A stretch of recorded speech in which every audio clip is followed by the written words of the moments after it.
There's been no rain for months. Relentless heat has sucked the moisture from the sand. This may be a desert, but it's a desert in which the lives of animals and people are intimately entwined.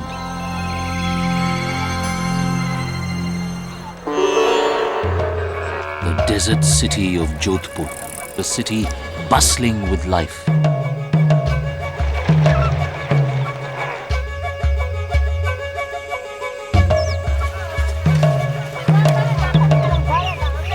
In this desert, harsh surroundings forge strange alliances.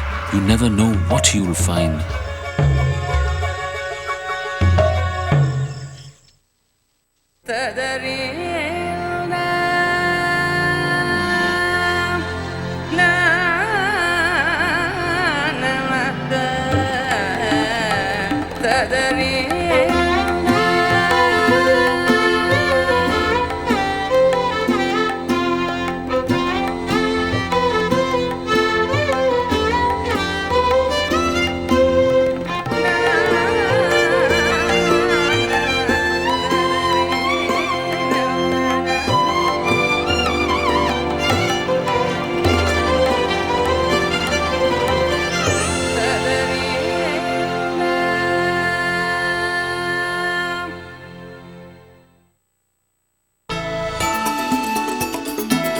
Major funding for nature is provided by the Park Foundation, dedicated to education and quality television. Major corporate support is made possible by Canon in our dedication to the preservation of nature and its never-ending beauty. In photographs, you can capture the wild and leave it as you found it. By Ford Motor Company, we turned large areas of this plant complex outside Mexico City into a natural refuge for waterfowl, amphibians, and desert flora. Ford Motor Company, better ideas driven by you. And by TIAA-CREF, meeting your personal investing needs with mutual funds, tuition savings plans, investments for retirement, insurance, and more. TIAA-CREF, ensuring the future for those who shape it. And by annual financial support from viewers like you.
This is the great Indian desert.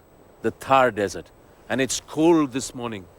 But in a few months, the sun will burn the ground and temperatures will soar to above 50 degrees centigrade. This huge stretch of land sweeps across the states of Rajasthan and Gujarat and west into Pakistan.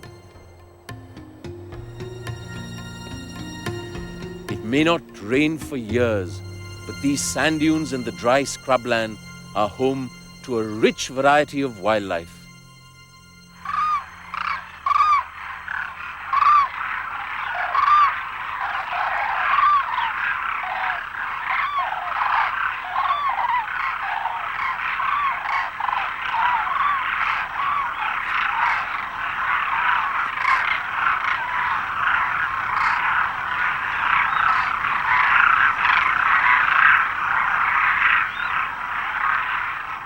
Demoiselle cranes by the thousand.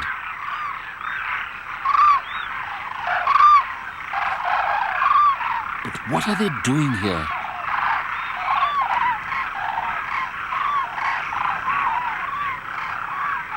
The answer lies just across the dunes in the little village of Khichen.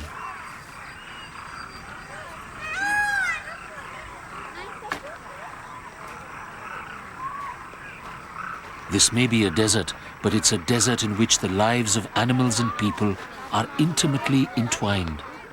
These harsh surroundings forge strange alliances.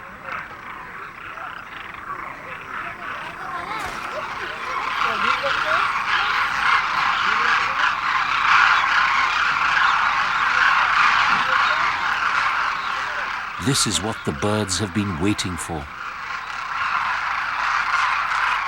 Throughout the winter, the people of Khichen put out grain for the cranes. Enormous amounts every day.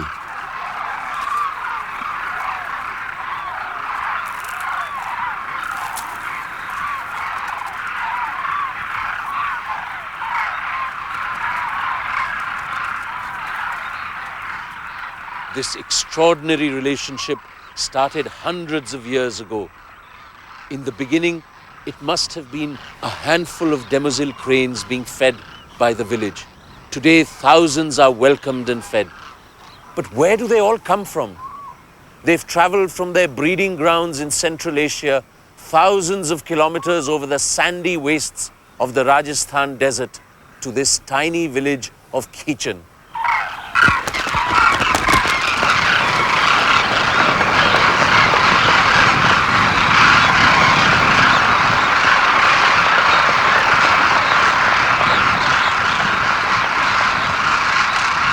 In every village and waterhole across the desert, flocks of cranes are welcomed. They're symbols of great fortune and good luck. For 6 months each year, birds and people share their lives.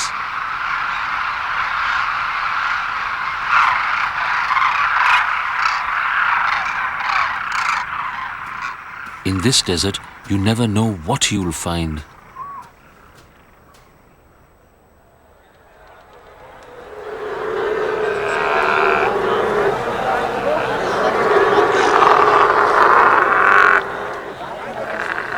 There are more people here than in any other desert, 100 times the density in the Sahara. And where you find people, you always find animals. This is the famous fair at Pushkar. It's been held for centuries. People may have walked for weeks to get here. It's a big social event, but they are mainly here to buy and sell camels. Teams of hairdressers move through the fair.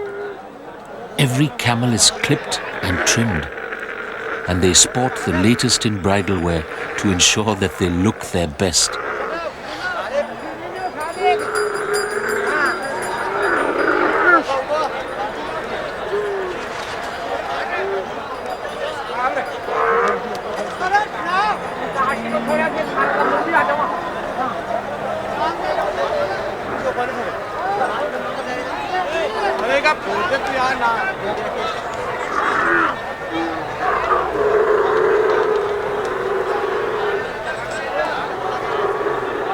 This has always been a crowded desert, but today human populations are increasing dramatically.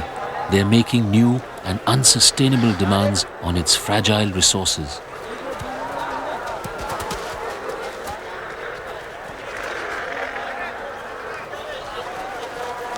With such pressures, is there any room for wildlife?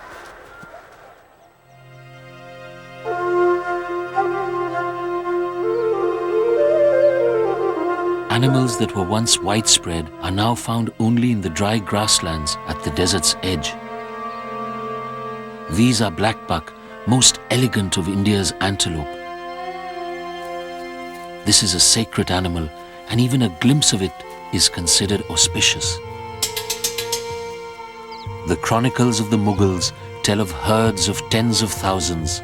Emperors and Maharajas hunted them with trained cheetahs.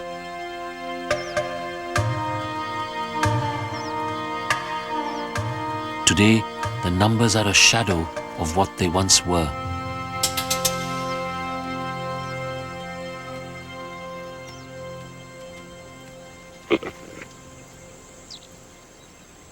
Only mature males are black. Their coat is at its darkest at the time of the rut. Each male sets up a tiny territory just a few meters across. He doesn't chase females but waits for them to come to him. And he has a most unusual way of attracting them.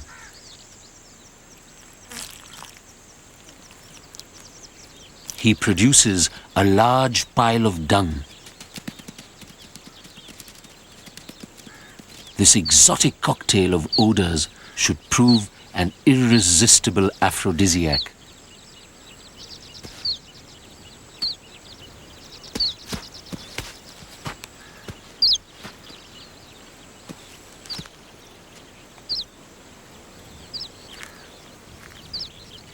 While he waits, small birds like larks are drawn to the dung piles by the insects they attract.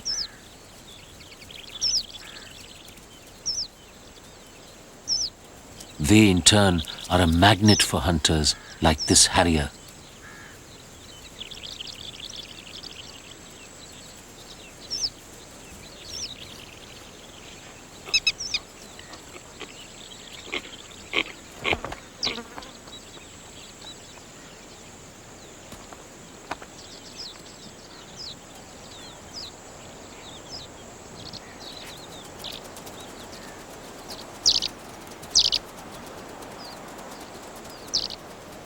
Jackals don't seem to worry the blackbuck. The males stay tied to their territories. They have their minds on other things.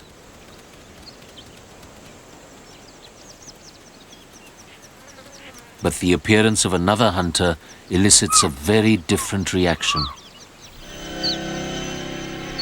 The wolf. This is a real threat. All thoughts of sex are abandoned as the bucks flee.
As soon as the danger passes, the bucks return.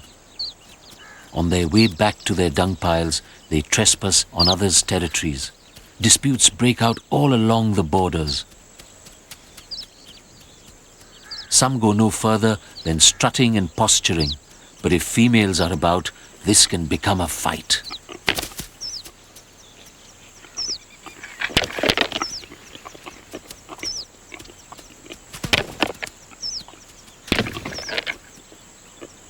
With such potentially lethal weapons, this jousting and sparring follows well-established rules. Serious injuries are rare, but it has been known for horns to become fatally entwined. The bucks remain locked together even in death.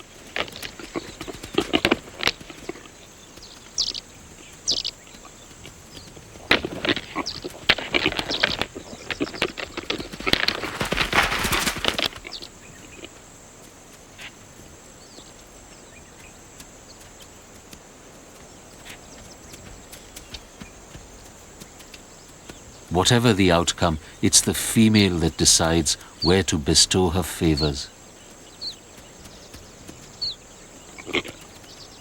She can wander freely from one territory to another. Only if a buck looks good and smells good will she choose to stay.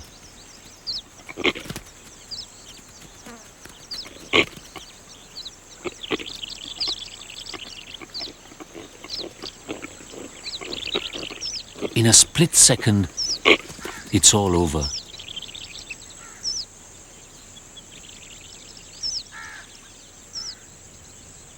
Blackbuck thrive in arid grasslands, but they do need water. Yet back in the dunes, there's an animal that survives even the terrible dryness of the desert. It's the chinkara, the Indian gazelle.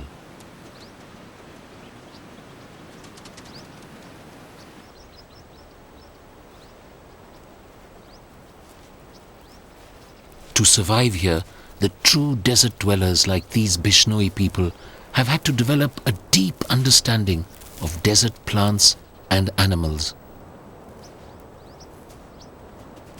Their relationship with one particular tree, the khejri, is truly extraordinary. The Bishnoi regard the khejri tree as deeply sacred. The presence of the khejri can be a matter of life and death for them. The trees are carefully pruned.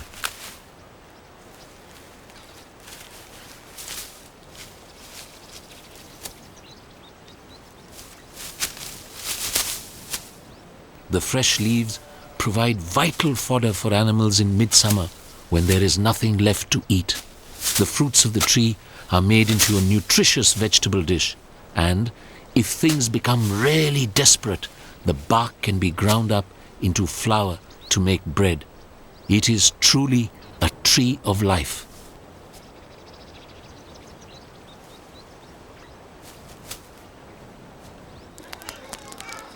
The relationship of the Bishnoi people and the khejri tree goes back hundreds of years.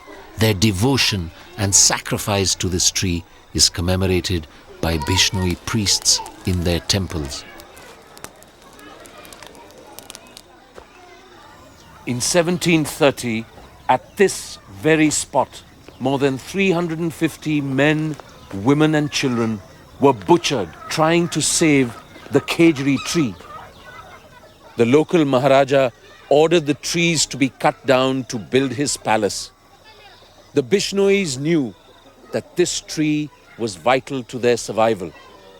The soldiers came, the Bishnoi men, women and children hugged the trees. The soldiers moved in with their axes and swords, and 363 people were hacked to death.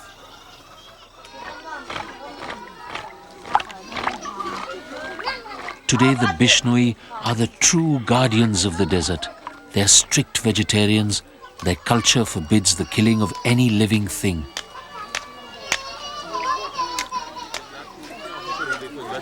Animals of all kinds are made welcome in their fields, and they go to incredible lengths to prevent anyone harming them.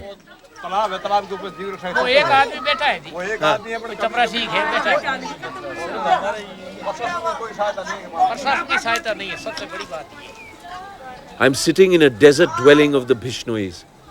A few weeks ago, a young man of this dwelling lost his life as he chased after armed poachers. He took a bullet and was shot dead, but the life of a chinkara was saved.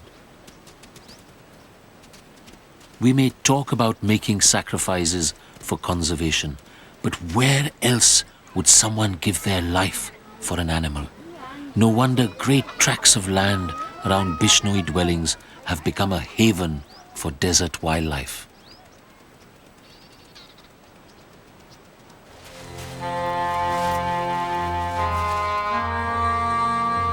Away from these villages, the desert seems empty. But as night falls, it's quite another story.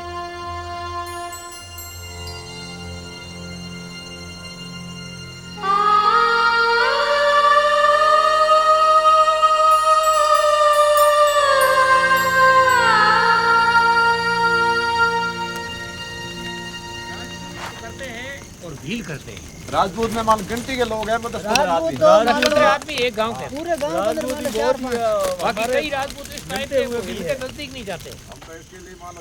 हम तो इसके लिए जान दे सकते। As the sand gives up the heat of the day, its surface seems to boil.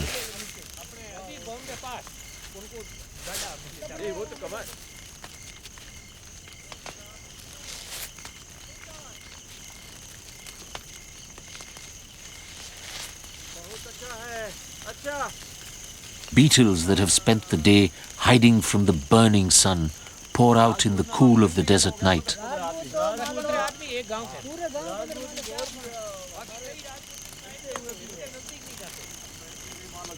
हम तो इसके लिए जान दे सकते हैं तो किले के नीचे अपने अजीत भवन के पास उनको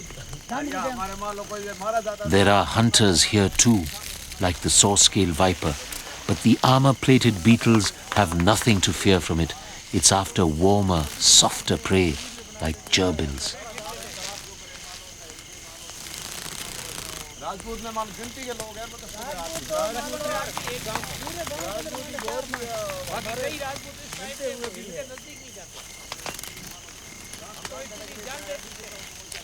तो किले के नीचे अपने अजीत भवन के पास उनको गड्ढा डॉक्टर मिला नहीं यहाँ पर सुंदर है This is what the beetles are after. With so many people and animals moving around the desert, there's enough dung to feed an army of beetles. Some of the dung they eat, and some they lay eggs in.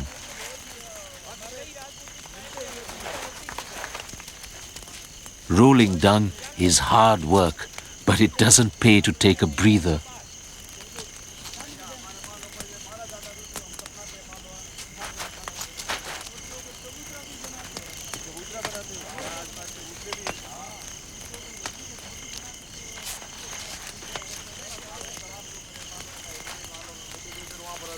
Rajput में मान गिनती के लोग हैं मतलब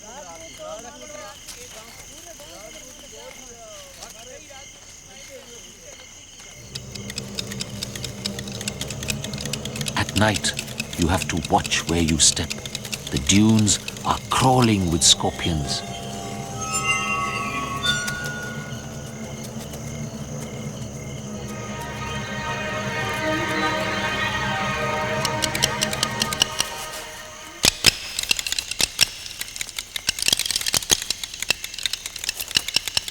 Towards dawn, the creatures of the night vanish into the sand.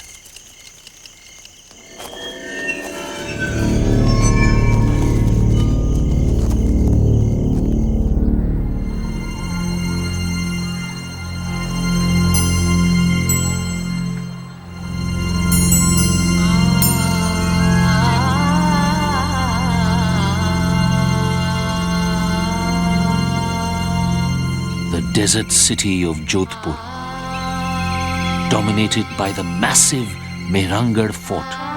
Once it housed the armies of the Maharaja, now it has other residents.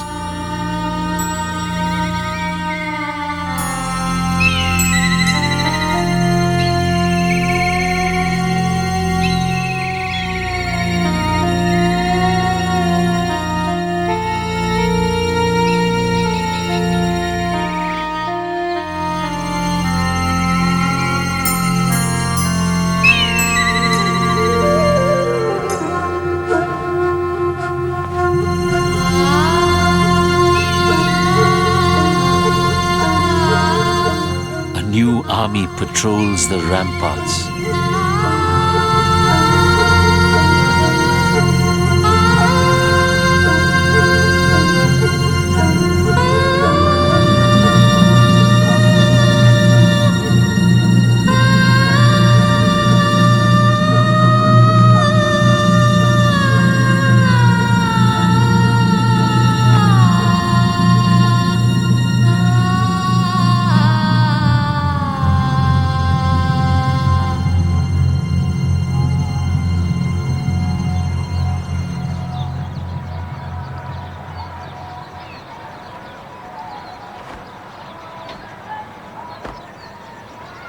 From their high vantage point, the vultures look out over a city bustling with life.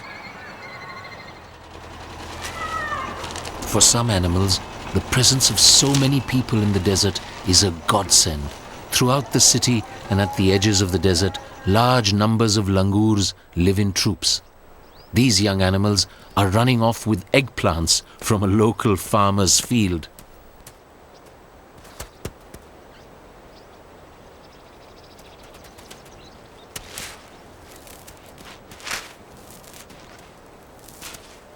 Each troop keeps to its own territory and will attack others that trespass.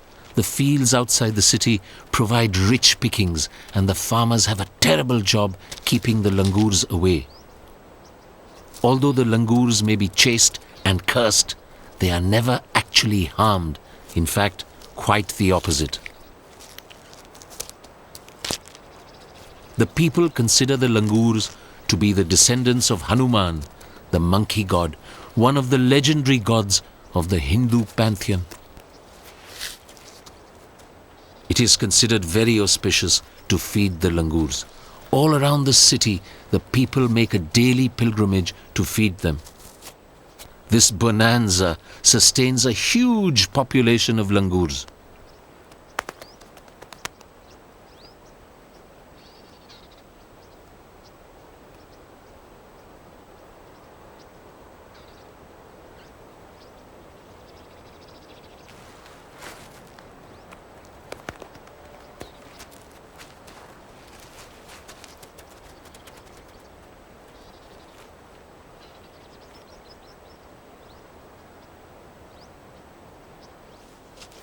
Grooming is a pleasurable way to maintain close ties.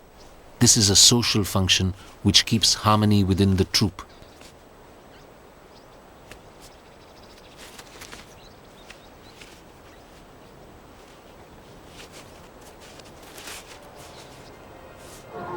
The langurs are a colourful and surprising feature of many desert towns, sustained by the religious beliefs of the people who live there. But those same beliefs support other animals too, in quite different and most unexpected ways.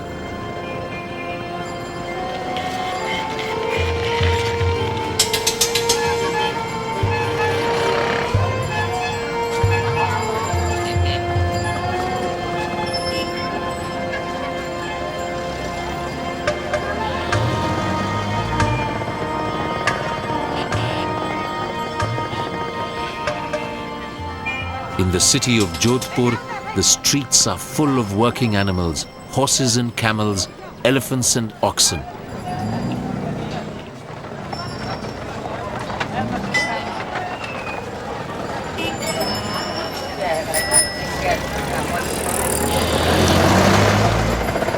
Cattle are sacred. Few would eat the meat of a cow or any of the other animals. So what happens when they die?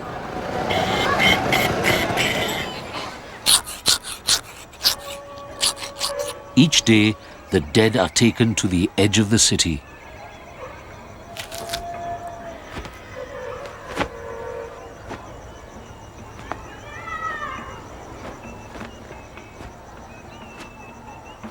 As the sun warms the rooftops, the vultures launch themselves into the rising thermals.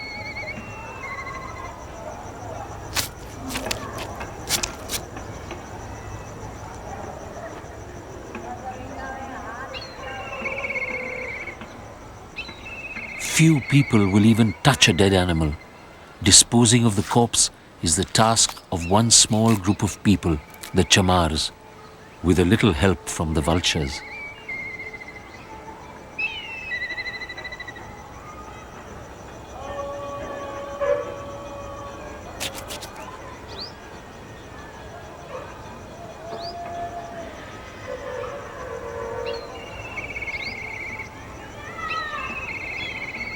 The skin will sell for a few rupees, or the man may use it himself as a drum skin. The chamar are also ritual drummers. Either way, in removing the cow's skin, he has literally opened up an opportunity for the vultures. As he leaves, they tumble from the sky.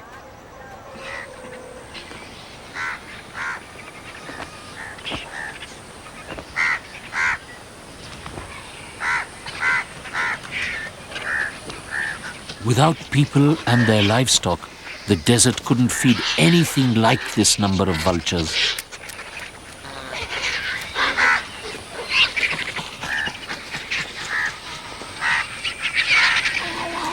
And people benefit too. Vultures are the nation's cleaning service. Without them, our life would be impossible.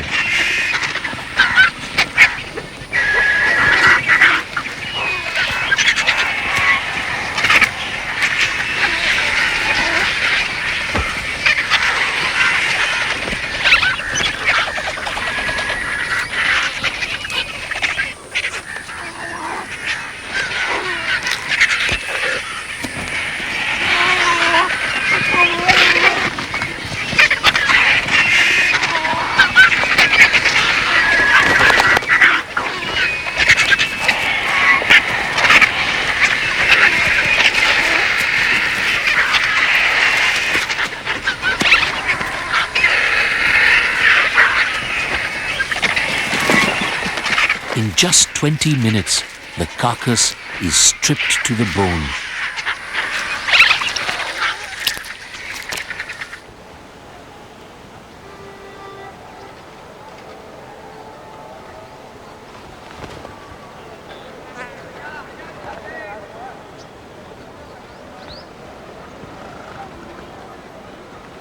Heavy with meat, they mustn't leave it too late to fly back to the fort. When the sun goes down, the rising hot air currents will die, and they could be stranded.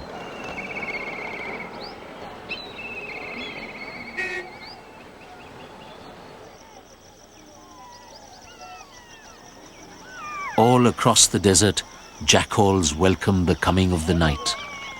And far away, another creature appears. The caracal.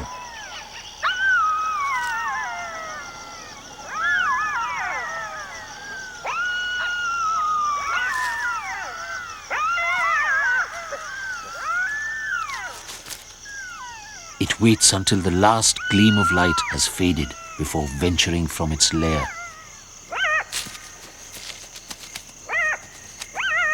This shy and beautiful cat was once widespread, but now it's rarely seen.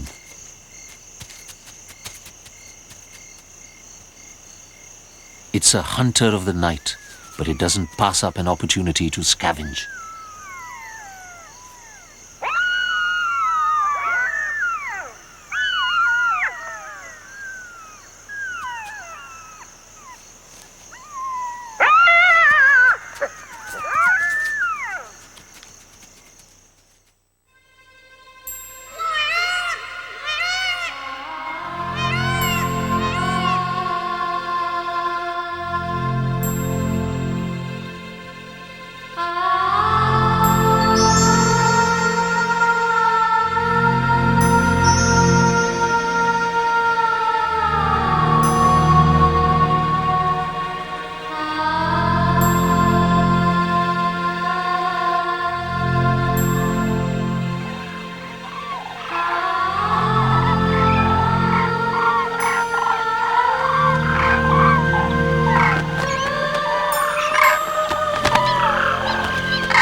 By March, the desert pools are drying up.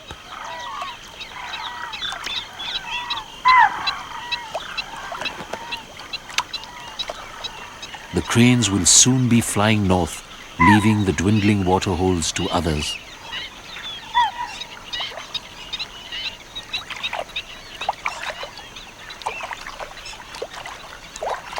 There's been no rain for months. Everything is drawn to the few remaining pools. Black-winged stilts, red-wattled lapwings, spot-billed ducks,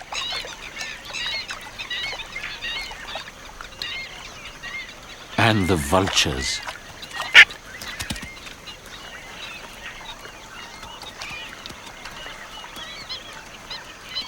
Even the hardy chinkara take advantage of this last chance of a drink.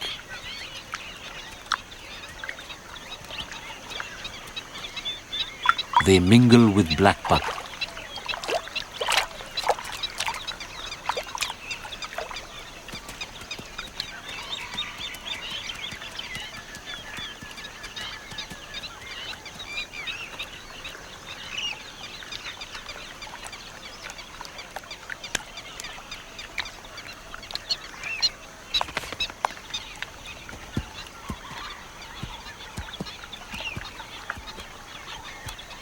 Domestic animals like buffalo rub shoulders with wild.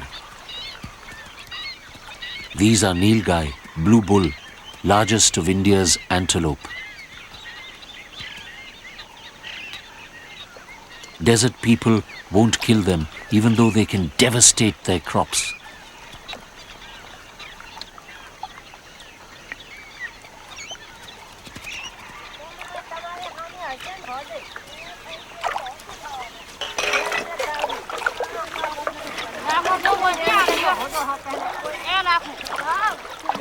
Everything shares these waterholes, For animals, wild and domestic, it's water to drink.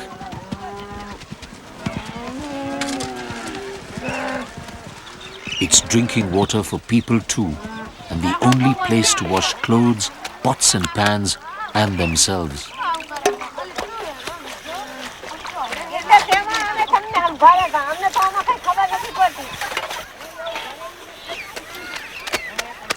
Most fish would suffocate in this pool, but these have the ability to breathe the air when the water loses its oxygen. As so often in this desert, people provide another unexpected bonus for wildlife.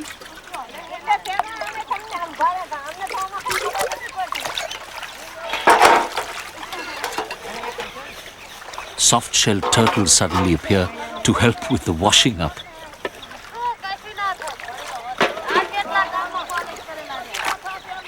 The most unlikely creatures are sacred. The Hindu god Vishnu once took the form of a turtle.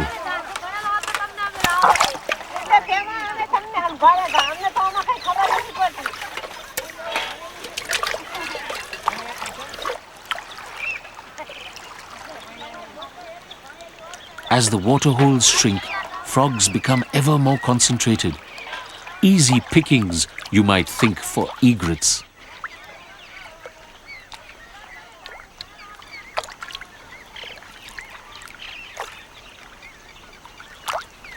But the frogs have a spectacular trick.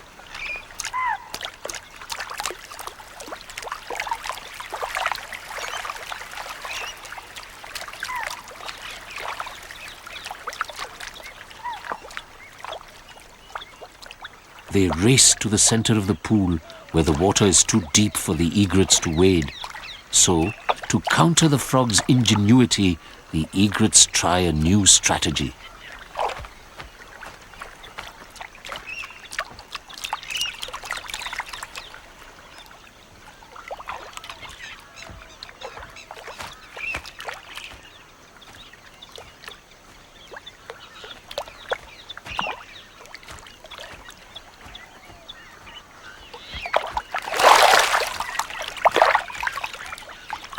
But they don't give up. As they skim across the surface, the egrets trail their feet in the water.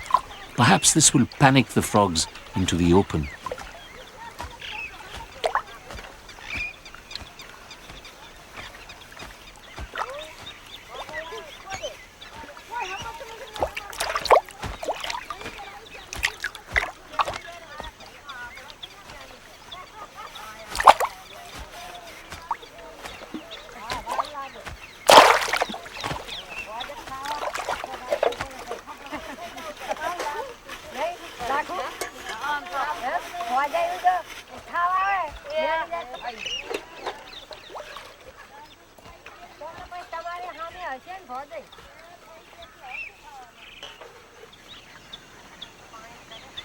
A pied kingfisher takes advantage of the fish in the shrinking pool. It has a nest in the bank.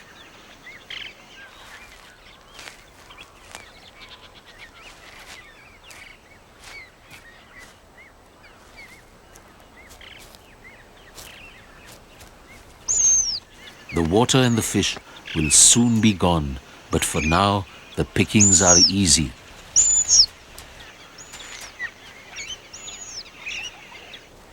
In a couple of weeks, the chicks should fly the nest.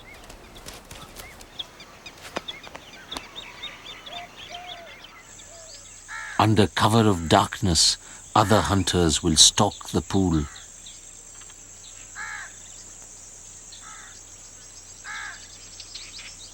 The kingfisher chicks should be safe enough in their burrow, but all is not well.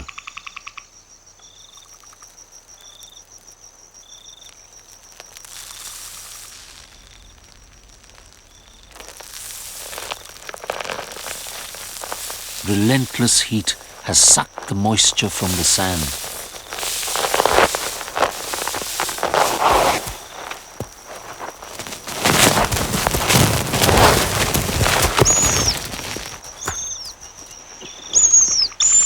The chick's trapped, but its nightmare is only just beginning. A prowling ratel has been attracted by the chick's struggles.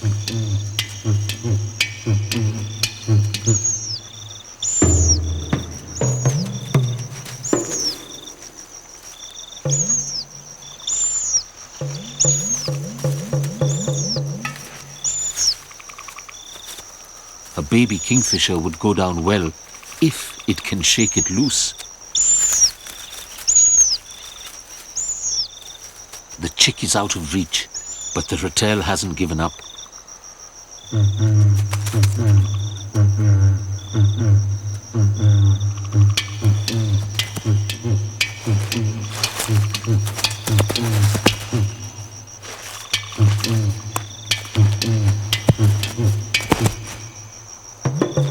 Extraordinary.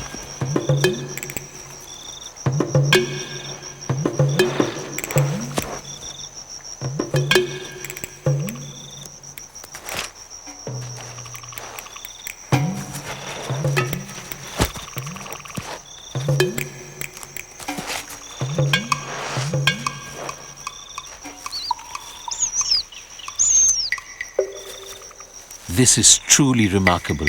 Very few animals use tools in such a calculated way, but the log isn't quite high enough for the ratel to reach the chick.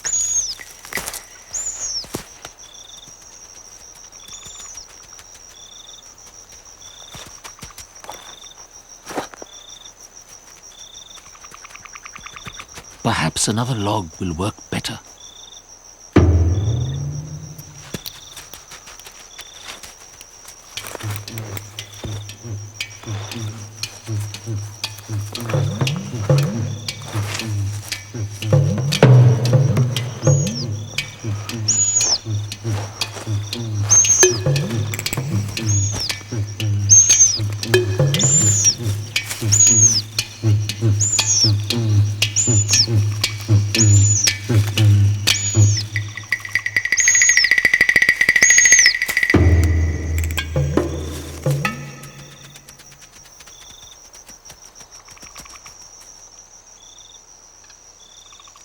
The pond is almost dry. Most of its fish will perish, but not this one.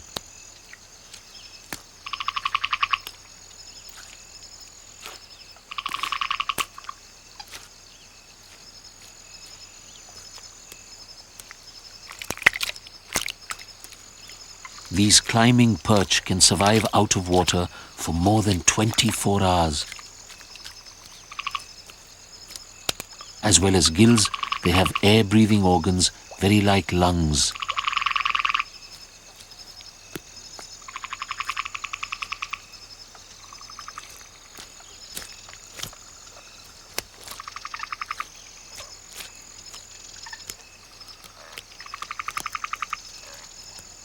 They lever themselves across the mud with spikes on their bony gill covers.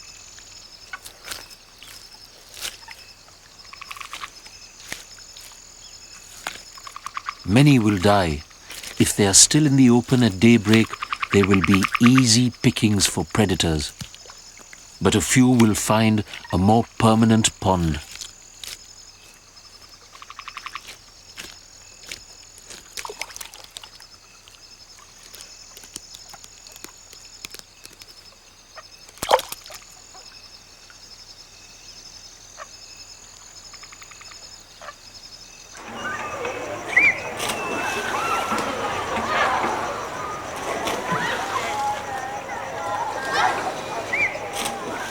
Very few pools survive the searing heat of summer.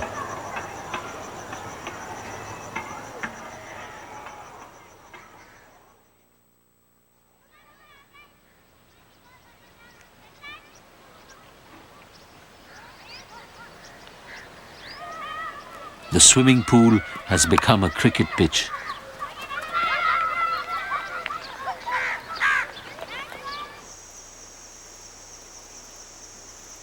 Though most of the desert is full of people, there's one place where you'd think nothing could survive. The sun-baked salt flats of the Rann of Kutch. Yet incredibly, this is the last refuge of the Indian wild ass, surely one of the toughest animals in the world.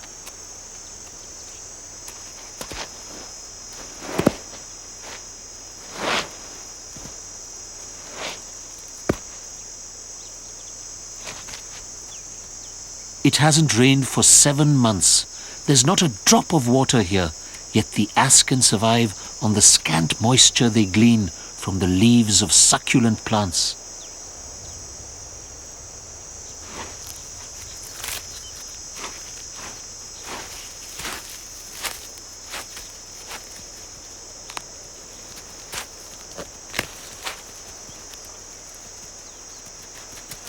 Even for the ass, this is a testing time. The heat saps the energy from their bodies. The herd is waiting for relief.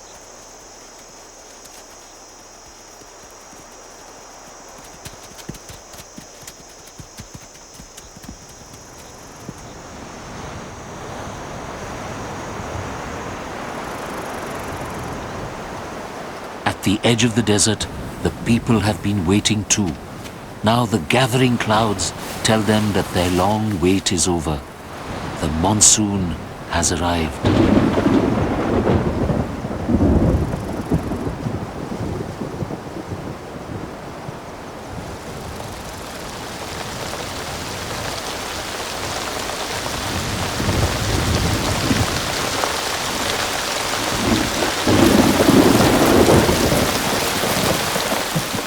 When it rains in the desert, it really rains.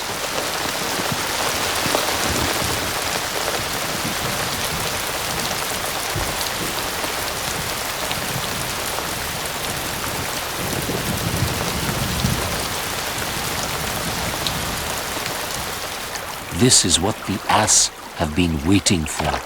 Their world has been transformed.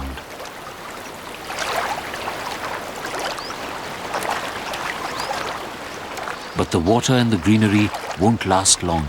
They must pack the whole of their breeding cycle into a few short weeks.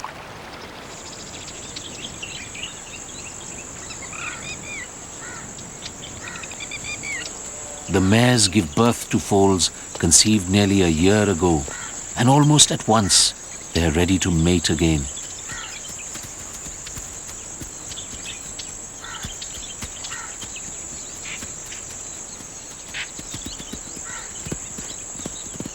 Stallions battle for dominance. There's no time for ritual and posturing. The matter has to be settled fast and the result made to stick.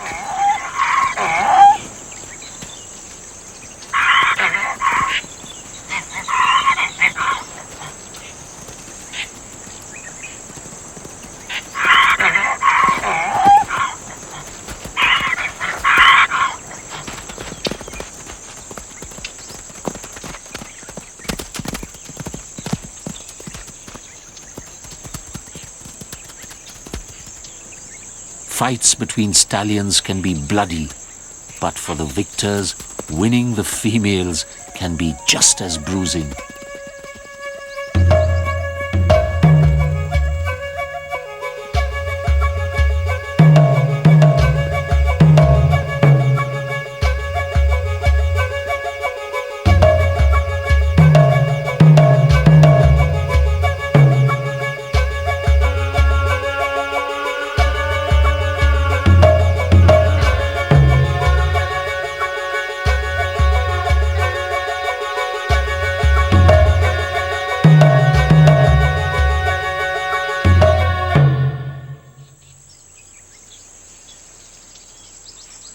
The stallion has been given the runaround, but eventually the mare allows him to mount.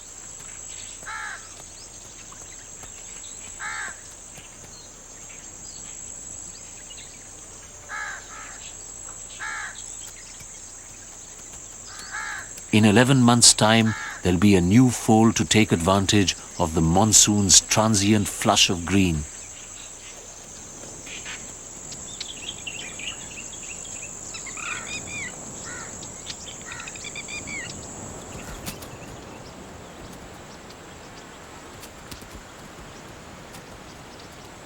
every foal is precious. Less than 2,000 wild ass remain. And even this place is under pressure. Industry hasn't left the ass alone. 30% of our salt comes from the Rann of Kutch.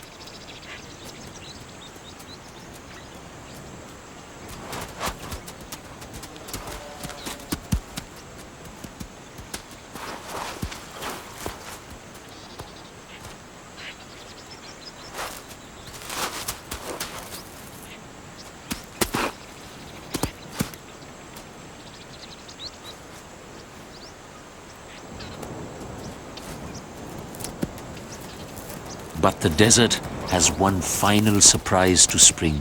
It blooms pink with flamingos.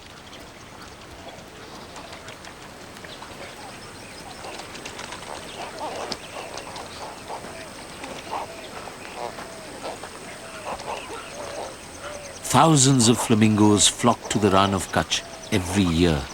A few weeks ago, this was a lifeless expanse of cracked and sun-scorched mud. Now, it's like a shallow sea.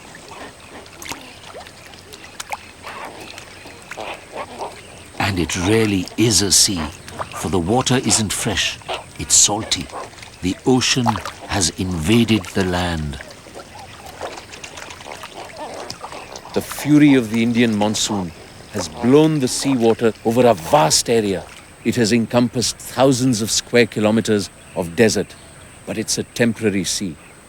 It will live for only 2 months.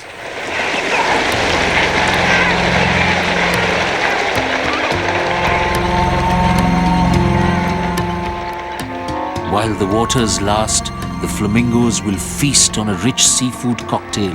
Some years, far out across the brackish waters, they even nest in the remotest stretches of the Rann.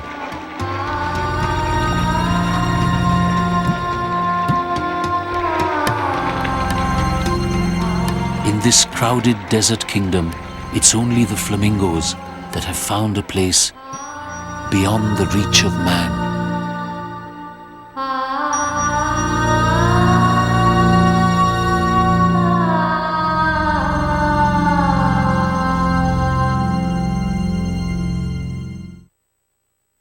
To learn more about what you've seen on this nature program, visit PBS online at www.pbs.org.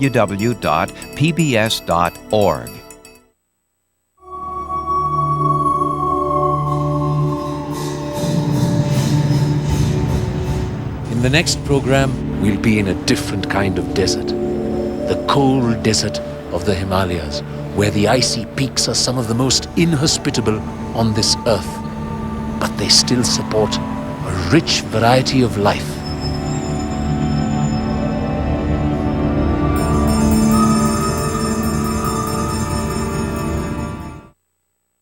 Land of the Tiger is available on home video cassette for $19.95 or $89.95 for the 6-part series. To order, call 1-800-336-1917 or write to the address on your screen. Please specify episode title. Major funding for nature is provided by the Park Foundation, dedicated to education and quality television. Major corporate support is made possible by Canon in our dedication to the preservation of nature and its never-ending beauty. In photographs, you can capture the wild and leave it as you found it. By Ford Motor Company. Our new vehicles are made with more than 2 million tons of recycled metals, enough to build 250 Eiffel Towers a year. Ford Motor Company. Better ideas driven by you. And by TIAA-CREF, meeting your personal investing needs with mutual funds, tuition savings plans, investments for retirement, insurance, and more. TIAA-CREF, ensuring the future for those who shape it. And by annual financial support from viewers like you.